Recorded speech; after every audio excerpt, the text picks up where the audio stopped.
विधान परिषदेतले शिवसेना आमदार दिवाकर रावतेंचं निलंबन मागे घेण्याची शक्यता, बैठकीत तोडगा निघाल्याची माहिती। सिंचनाच्या मुद्द्यावर सरकार चर्चेला तयार असल्याची सूत्रांची माहिती। तर मुख्यमंत्र्यांच्या विदर्भ दौऱ्यात शेतकऱ्यांना काहीच मिळालं नसल्याची विरोधकांनी केली टीका।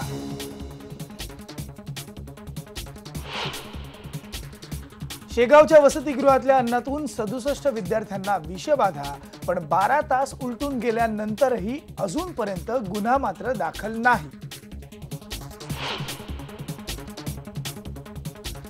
शिर्डीत 3 भिकाऱ्यांची एकाच पद्धतीने हत्या, सिरियल किलिंगचा संशय।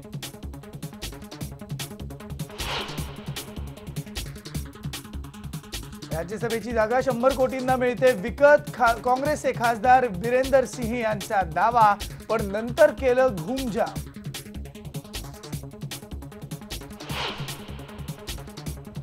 ठाण्याच्या प्राच्य विद्या अभ्यास केंद्राची दुर्दशा, प्राचीन हस्तलिखित, दुर्मिळ संदर्भ ग्रंथ आणि अनेक प्राचीन वास्तूंच्या अनमोल ठेव्याकडे महापालिकेचं होतंय दुर्लक्ष।